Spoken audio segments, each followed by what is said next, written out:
Hello, we are going to dive into our first mentor text. Just like some people will have a mentor, it's someone that they can look up to tell them, how to do things and kind of the best practices and good ways to do stuff. And you might have a mentor in your life.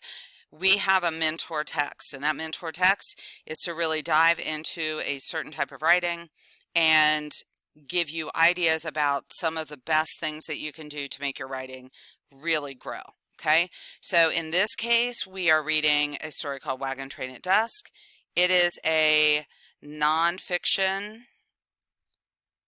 So I'm going to grab a color, a nonfiction narrative. So a narrative is a story. Nonfiction means that it's a true story.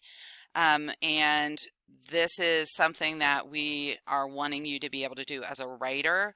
So we're going to look at it closely as a reader. So different times that we read different things, we're going to have different purposes. If we're reading a novel or a big text, we're reading it over for the gist. We want to have the big picture, the big idea of what's happening. If we are reading something that's really short, like Wagon, Train at Dusk, we might analyze it. And when we talk about analyzing it, that means we're breaking down how it was written, we're thinking about why it was written, we're thinking about the tools the writer used to write it, we're thinking about the message that the writer is expressing in it, or messages. We're really reading it closely. In fact, we sometimes call it close reading. And one of the tools we use when we're close reading is annotation. So we're going to, as we read, we're going to look at the way the author describes events and experiences. And we're going to mark the text, which is just what annotation means. It's a way to mark the text to answer this question. Okay? The question is, what descriptive details make this narrative realistic and memorable? So that's what we're looking for. What descriptive details make this narrative realistic and memorable? So the first thing that we do when we're annotating, when we're close reading, is we're going to read it once all the way through without stopping. So beginning to end, we're going to just read it with our pencils down and get the gist of it, get the main idea, like what's going on. We're going to know the story before we try to dive into annotation. So if you haven't read it all the way through, pause the video and take a minute to read all the way through. And that's why we don't do this with novels, because that would take forever. But for shorter works, we're really going to have to do several readings so that we fully understand it. This one is less than 2 pages, so we can definitely do that. There's many different ways to annotate, and your teachers, as you go through all of the grades, your teachers will probably have their favorite ways and tips and tricks that they teach you, but there's no wrong way. You're marking the text so that you understand it. Okay, so I'm going to make it a little bit bigger, and you should have a copy as well. You might do this sometimes digitally, so I'm doing it digitally, and right now at the beginning of the school, and sometimes we'll practice doing it on paper as well. Okay, so this says, sometimes you just have to laugh, I tell my daughter, who's having an especially bad day. So we have a character. I always mark characters. So there's a daughter having a bad day. She's lost her favorite bracelet. She's turned in the wrong homework assignment. And she just found out she would be playing Marshmallow Number 2 in the class play. So the easiest way to start annotating is just to mark each chunk of text. So a paragraph or a little section. And we're going to say, daughter has bad day, parent tries to be funny.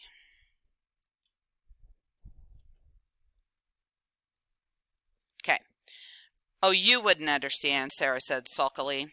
I asked her if I've ever told her the story of the diorama. Okay, so this being our second read, we maybe still don't know what a diorama is, but it's a box that people put little like pictures in and maybe little figures in to show something that's going on. Okay, so that's a diorama. Yes, Dad, more than once, she says. That doesn't stop me. When I was in the 6th grade, I say in my storyteller's voice. We had to make shoebox dioramas of a scene from American history. I decided to do a wagon train traveling across the Great Plains in the mid 1800s. So, Dad is story of a school project. I'm just going to put of school. But I also am marking, because I'm thinking I'm thinking about this question, what descriptive details make the narrative more realistic and memorable? And it starts with someone having a bad day, and I think everybody has had a bad day, so it's relatable. I liked this. The way there's dialogue in it, and the way he describes it is it's a storyteller's voice. Sarah pretends she isn't rolling her eyes, but I keep going. I wanted it to be great. A diorama to end all dioramas. I wanted to be famous. I wanted to be on the local news. But what I really wanted was to show up George Nunez. Okay? So I like this part. She pretends she isn't rolling her eyes. I can see a kid rolling her eyes as somebody is talking. That's a good imagery. When I was a kid, would get yelled at sometimes for rolling my eyes at my parents. It's relatable, so that's a cool detail. I think it's interesting. This is kind of over the top, maybe hyperbole, that he wants to be famous and on the local news for his sixth grade project. That's a little bit much for most sixth grade projects. So wants to beat. The big part, the main idea of that, though, is he wants to beat George. George and I have been in the same class since fourth grade. We were pretty evenly matched when it came to test scores and homework, but for hands-on projects, there was no one like George. He always came with his unique creations, beautifully conceived and executed. George's mom and dad were architects, so maybe he had a leg up. Who knows? Okay, so I'm going to leg up is one of those weird terms that if you look at it literally, it doesn't make any sense. Like he literally puts his leg on top of something. What does that mean? But it means that he has a leg up. He is like better than other people because dad is an architect, or parents, mom and dad are architects. Architects, I might have to look up that word. Those are people who are building things and create and design buildings and structures and things. So this is a place where if I don't use my dictionary, if I don't look it up, and that's a word I didn't know, I'm going to miss some of the meaning in it. So we know that George's mom and dad could maybe help him a little bit more than our narrator's mom and dad. Okay? George has an advantage, or at least our narrator thinks that.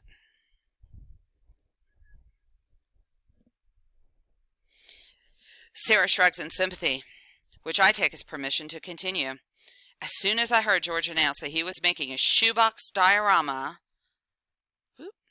of a log cabin, I decided to go one better. I create a fleet of Conestoga wagons in a circle around a campfire at dusk, with miniature people and horses and dogs made of pipe cleaners, and children running and playing hoops. It would be a masterpiece.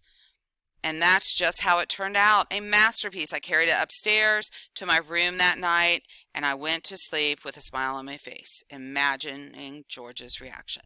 So he thinks George is going to be what?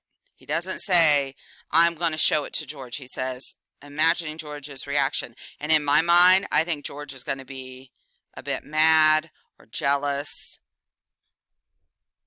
But I like that the writer didn't say mad or jealous. It let me come up with that. Now, here's another interesting thing that we can do when we're annotating, and that's draw a picture. So I am a terrible artist, and that's okay, because this is just kind of doodling. But I can see covered wagons in a circle, and there's horses. Wah, wah, wah, wah. That's my stick horse. And dogs, which would look just like the stick horse.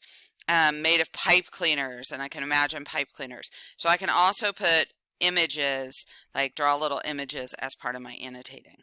So if you like to do that, you don't want to take too long. I just took real quick to understand the meaning, but when I go back, I can be like, yep, that's the place where they're talking about the covered wagons and circling. That's what his diorama has. Then I go on, in the middle of the night, I was jostled awake by a ripping sound. My heart stopped. I felt sick. I know that sound, I thought. That's italicized. That's interesting. There was no mistaking what it was. Lucy was demolishing my masterpiece. Lucy, another character. You couldn't even tell what it was supposed to be. I lay there in a stupor of self-pity and the sense that nothing in the world would ever be right again. The dog ate my diorama, I thought, and I pictured myself saying this in class. I pictured the hoots and guffaws and hollers. That's probably a word you have to look up. I pictured my teacher's puzzled expression as she tried to work out if I was being serious. I make the expression myself, and Sarah smiles. Okay, so Sarah is the daughter again, so we're kind of flipping back from past to present, past story, and now is telling the story. Okay, but in the past, the dog ate the diorama. And the author did some stuff to show how devastating this was. The author used a dash, and the author used italics for some important parts. And there are a couple really good words in there, okay, that we might have to look up. Then I said it out loud. The dog ate my diorama. It was funny, actually. The more I said it, the funnier it got. I started laughing, and I laughed until my sides hurt. I couldn't stop laughing. And then, Sarah says, knowing what's coming next. Well, I picked up all the pieces and put them in the box, and I took the whole thing to school. I took it to school. I called it Wagon Train After a Tornado. The teacher loved it. Everyone enjoyed my story, and I think George was actually jealous. Ooh, I said George was going to be jealous. Okay. So after this bad thing happens, he laughs. Now I'm chunking. If you see, there's several little paragraphs. He laughs and makes the best out of it. Takes it to school. I'm just going to put takes to school. So remember, annotations, they're not always going to be neat. Okay, so mine are not always neat. Okay, just a little bit more. Sarah gives a reluctant smile. I have to look up reluctant, but that means like she's trying not to do it, but she's doing it. She gives a reluctant smile, like she's supposed to. So that's the expected response when I tell this story to my kid. They're supposed to smile. It's supposed to make their bad day better. So she says, remembering that there's a lesson in there somewhere. You learn to laugh at bad things, right? I shake my head. Nope, I tell her. I learned that some things aren't so bad. So there's a lesson at the end, and he just comes out and says the lesson. The parent just comes out and says the lesson. Okay, so I'm going to go back, and then as I'm doing my narrative writing, when I say this is a mentor text, here's some things that you can do. You can look and see how dialogue works, okay?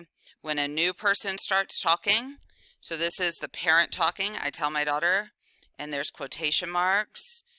You can see, and then you can see how they use a comma before a person starts talking if there's words before. But every time a new person starts talking, they indent, okay? So there's Sarah talking, and then we switch to Dad, and then we switch to a new person talking. So anytime that we're reading a book that has dialogue or something, if we're writing dialogue, when a speaker changes, when a new person talks, that is a place where we put a paragraph, even if it's, look, short little paragraphs. Because Sarah just said 2 words, and then, okay? So you can pay attention to this stuff as you're doing your own writing, and then you'll be able to fix any mistakes that you have. All right, I know this was a lot, but hope you learned a lot. Thank you. Bye-bye.